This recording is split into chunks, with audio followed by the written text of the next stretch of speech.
Bueno, pues ¿quién no reconoce esta sinfonía, que es la número 5?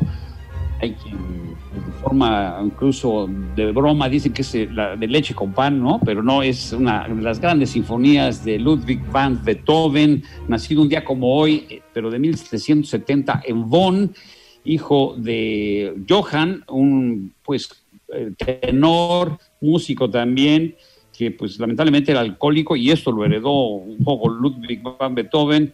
Y bueno, pues vivió una vida difícil porque desde muy pequeño su padre lo ponía a trabajar durísimo, y la infancia de él fue muy dura porque pues el padre desde muy joven apenas se relacionaba con otros niños, y a mitad de la noche era sacado de la cama y era obligado a tocar piano para los conocidos de Johann, a quien quería impresionar, y esto causaba que él estuviese muy cansado todo el tiempo en la escuela.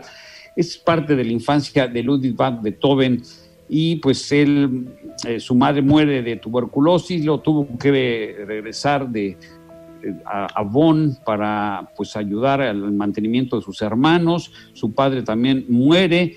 En fin, una vida muy difícil de este gran músico de todos los tiempos. Él se centró sobre todo en la música orquestal, compaginándola con la música de cámara y piano, y rápidamente le digo, 9 sinfonías en su haber, una ópera, la de Fidelio, que fue la única que escribió, 2 misas, 3 cantatas, 32 sonatas, 5 conciertos para piano, 1 concierto para violín, triple concierto para violín, violonchelo, piano y orquesta, 16 cuartetos de cuerda, 10 sonatas para violín y piano, oberturas, obras de cámara, arreglos de canciones populares y bagatelas para piano. Ya nos estará diciendo el maestro Félix Porras, a quien saludo, para hablar de lo que podamos en el tiempo que tenemos de este gran genio que fue Ludwig van Beethoven. Maestro Félix Porras, ¿cómo estás? Te saludo con gusto. Qué gusto, me hablar con un tema diferente, pero bueno, es un placer estar en contacto contigo, con tu audiencia de Los Cabos a la Carta. ¿Qué nos puedes tú decir? A bote pronto, para ti, ¿qué significa Ludwig van Beethoven, además de todo lo que ya dijimos en sus 57 años de vida que tuvo, ¿no? Él nace en 70, muere en un 27 de marzo, me parece, 24 de marzo de 1827, y pues en 56 años de vida, todo lo que hizo. Mira, para entender a Beethoven hay muchas maneras, hay infinidad de información en línea, pero yo quisiera decir lo siguiente: los seres humanos nacen con un determinado talento para determinadas cosas, sobre todo para el arte y el deporte, unos más, otros menos, y si midiéramos el talento de Beethoven para la música, yo diría que es de los más grandes que ha habido en la historia. Y aparte, el talento se mezcla con el gusto por esa actividad artística, porque hay quienes tienen talento y no lo desarrollan o no les interesa, ¿no? Y al revés, algunos que les encanta y no tienen tanto talento. Pero bueno, él es un caso, desde el punto, vamos a tratar de analizar un poquitín las cosas desde el punto de vista médico y musical, desde luego, ¿no? Porque entonces sí tiene que ver la medicina, porque él muere de cirrosis hepática, pero tuvo pues infinidad de padecimientos durante su vida, sobre todo porque pues, en esa época el agua tenía sus reparos para tomarla porque siempre estaba contaminada o no era segura, entonces tomaba mucho vino. Exacto, hasta la fecha es cierto, porque pues he estado en Europa y muchas veces se cuesta una botellita de agua $1.30, y una botellita de vino del mismo tamaño te cuesta 90 centavos de dólar. Es más barato tomar vino que agua, dicen, ¿no? Pero bueno, efectivamente, sin embargo, el problema de alcoholismo de Beethoven no fue posiblemente tan marcado como en su padre, que ahí es donde empieza la historia. Fíjense, es una historia muy interesante. Su abuelo era maestro de una capilla, era el maestro organista, y eso tenía un gran impacto en la comunidad como músico y como religioso. Entonces, el hijo de su abuelo, el papá de Beethoven, se casa con una viuda lo cual puso así a todo el mundo, bueno, es inmoral y no sé qué tanto, ¿no? Entonces ahí empiezan los problemas, finalmente nace Beethoven, y efectivamente su papá, Johann, se inspiró mucho en la vida de Mozart, fíjense qué interesante, y él sabía en aquel entonces que las cartas tardaban 3 meses en llegar de Viena a Bonn, por ejemplo, ¿no? Que había un personaje llamado Mozart que desde niño fue una sensación, y él quiso que su hijo Ludwig fuera lo mismo, entonces lo empezó a emularlo, pero no sé, a lo mejor el papá de Mozart tenía otro tipo de economía y otro tipo de mentalidad, y el papá de Beethoven era muy severo, y efectivamente esas historias pues todos las conocemos, de que lo levantaban en la madrugada, no solamente a estudiar el piano, sino a tocar cuando llegaban los amigos, ¿no? Y así fue como empezó a desarrollarse toda la historia. Y efectivamente... Así como con Luis Miguel, ¿no? Que cuando cantaba, probablemente le cantaba a los cuates. a los cuates. Entonces, él, de hecho, empezó muy chavo. Beethoven comenzó a los 7 años, tuvo su primera presentación. A los 13, por ahí 12 o 13 años, hizo su primera composición, hizo las variaciones de una obra de Drexler. Y bueno, así comenzó hasta que empezó su producción en serio. Pero aquí hay una cosa muy interesante, fíjate. Además de, pues, de todo aquello que ya conocemos, de que él abarcó en sus 50 y tantos años de vida el periodo clásico, luego al romántico, etcétera, etcétera. Pero algo interesante es que él tuvo que, en un principio, trabajar, tocar para vivir. Y uno de los instrumentos que él tocó fue la viola, un instrumento un poquito más grande que un violín. Y pues llegó a la Sinfónica de Bonn, ahí antes de irse a Viena, y dijeron, bueno, pues lo único que hay para ustedes es la viola, y tuvo que ser violista, porque es un instrumento que no se da mucho en mucha gente, ¿no? Y así empezó a subsistir hasta que tuvo un encuentro con Mozart, que no está muy bien documentado, y empezó a hacer su propia producción. Entonces, y de ahí viene pues todo lo que bien ya mencionaste, que son las 9 sinfonías, y eso que decías, la música, el Fidelius, que le cambió de nombre. Sí. La ópera se llama música incidental, un ballet también. Era Fidelio que era mujer, Leonor, que se disfrazaba de Fidelio para ir a ver al esposo o al novio allá a la cárcel. Bueno, es toda una historia que habría que dedicarle muy interesante a la ópera. ¿Sí? Y bueno, vamos a escuchar, a ver si tenemos algo ahí, Nancy, algo de que está muy conocida, que es para Elisa, ¿no? ¿Tenemos un cachito de eso? Efectivamente. Sí, es lo que estamos escuchando de fondo. Mira, está.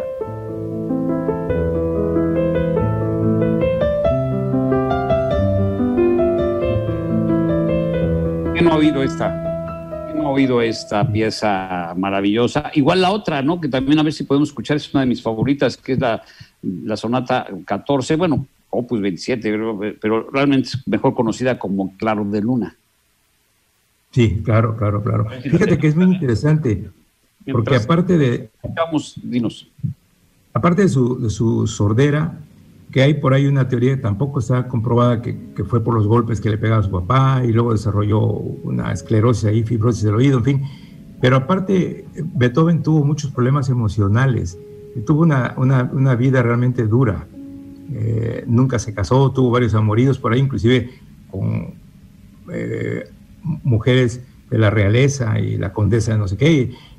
Anduvo complicadón por ahí, inclusive en algunas cosas medio inmorales en aquella época, imagínate, en esa época, hace 200 y pico de años, ¿no?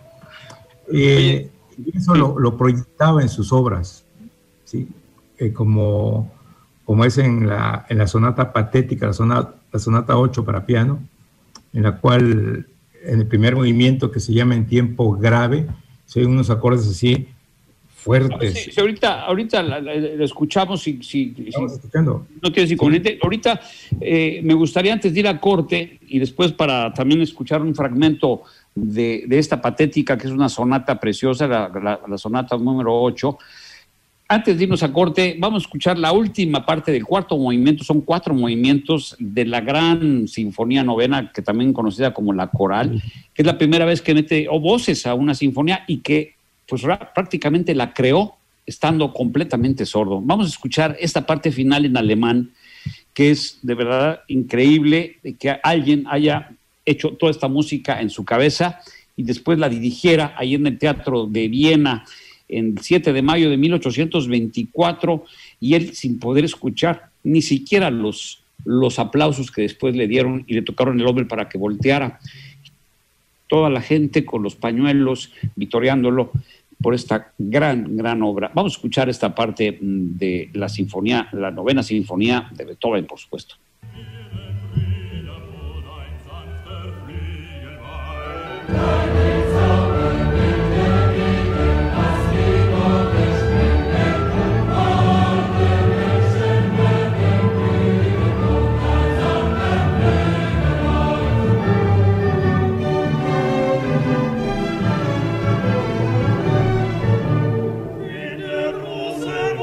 Vamos a la pausa, regresamos con más, no se vaya, estamos en Los Caos a la Carta, hablando sobre el gran maestro de todos los tiempos, Ludwig van Beethoven, en su 250 aniversario de su natalicio.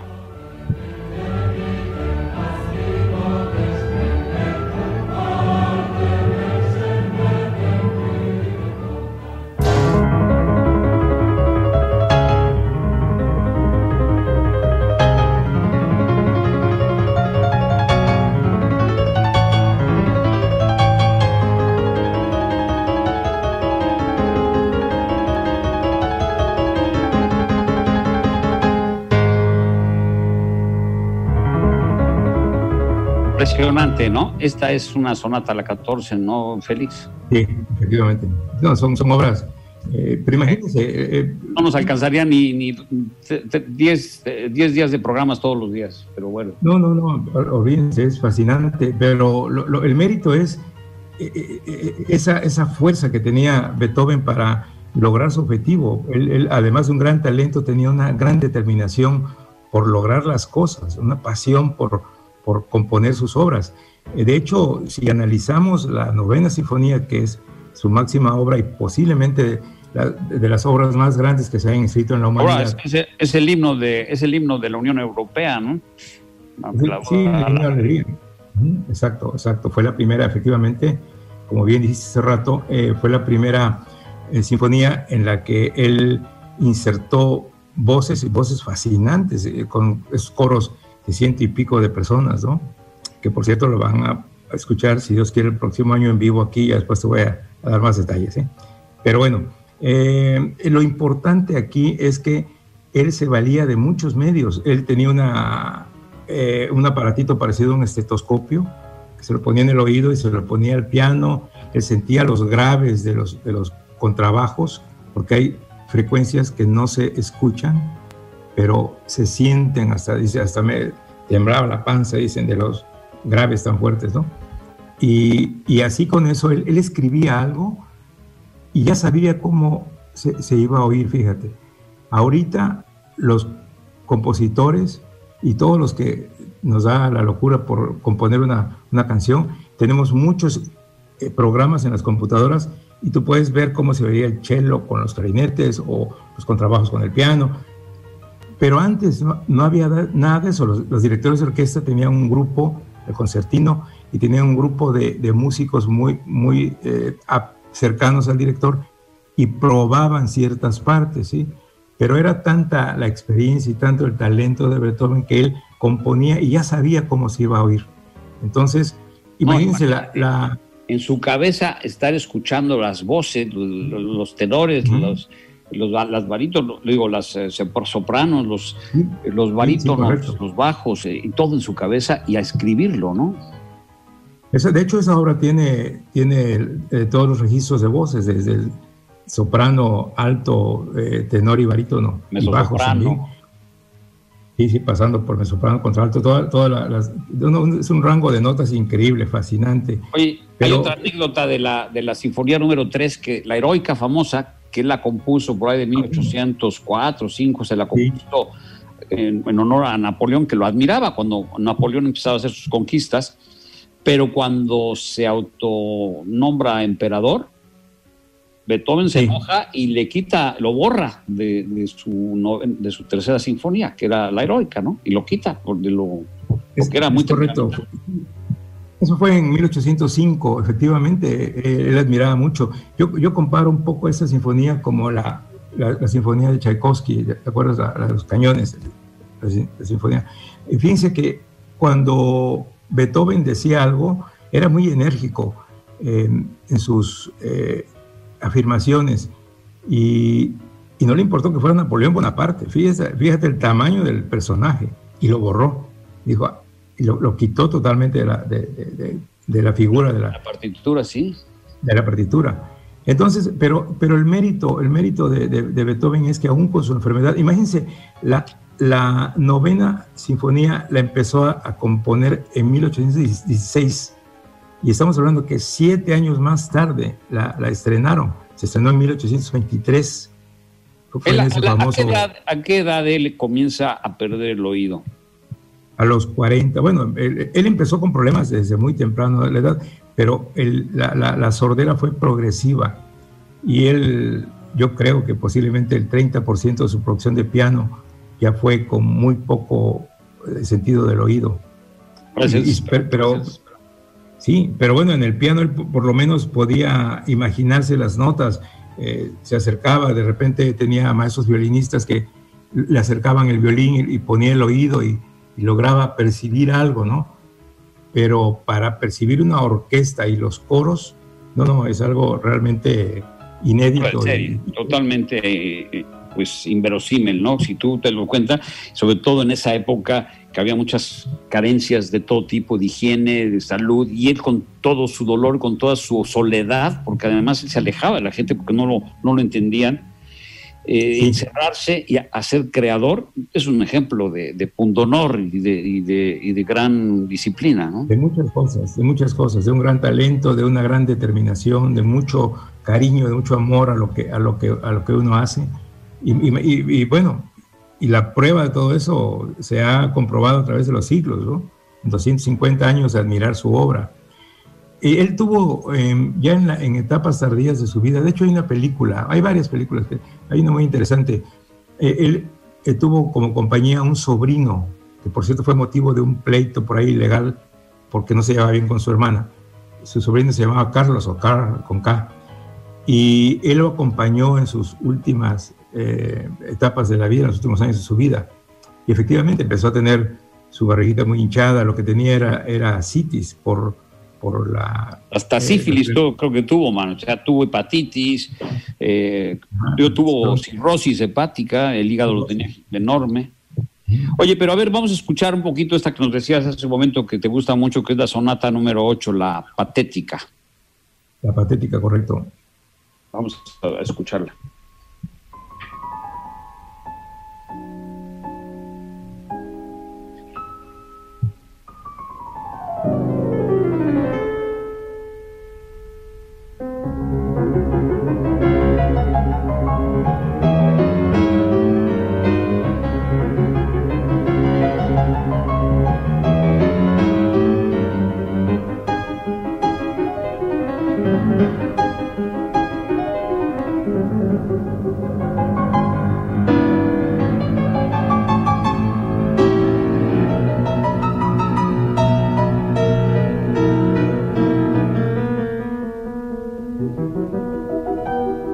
¿Cómo va, Félix? ¿Cómo va de lo impetuoso a lo lento y nostálgico al mismo tiempo, ¿no? Efectivamente. Y fíjate que aquí algo muy interesante es cómo el compositor imprime, vamos a decir, plasma en una obra musical su estado de humor. Y en este caso su tristeza, su frustración, como el Claro de Luna. Esos acordes del Claro de Luna son una manera majestuosa de manifestar su tristeza también y su nostalgia.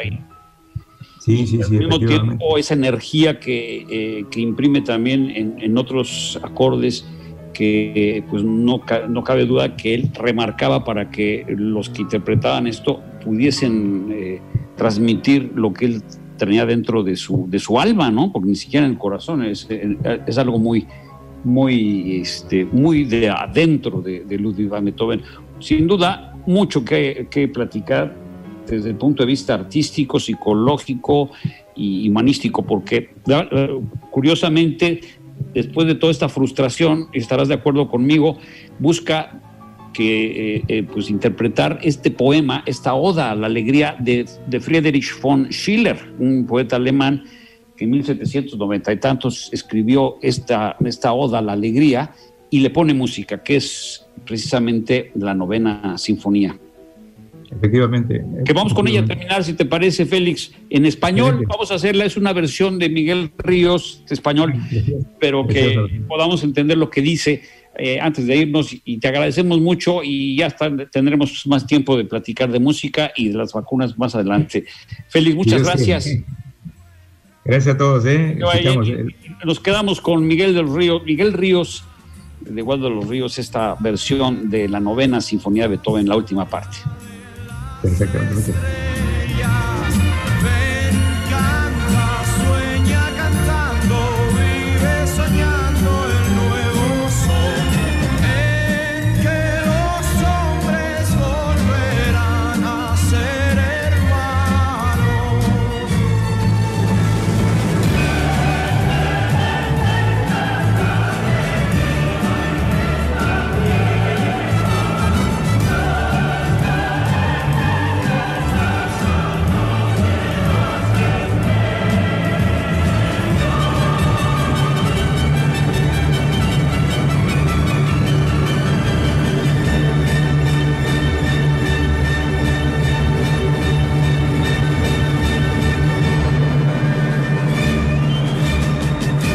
Con eso nos vamos. Muchísimas gracias por habernos permitido acompañarle en un pequeñísimo homenaje, pero muy sentido, al gran compositor, músico y genio de toda la historia, Ludwig van Beethoven. Gracias al doctor y maestro, en esta ocasión tiene ese título, director de la Orquesta Sinfónica Independiente de Los Cabos, Félix Porras. Gracias, Nancy Álvarez. Gracias a Rubén allá en cabina. Gracias a Alan Cobos en la producción, las imágenes que estuvimos viendo. Y gracias a ustedes. Cuídese, sígase cuidando, que es muy importante. Y nos escuchamos mañana en una emisión más de Los Cabos a la Carta. Buen provecho, soy Armando Figaredo. Y este programa lo puede ver ahí en Los Cabos a la Carta, Facebook Live, a la hora que usted quiera. Buenas tardes.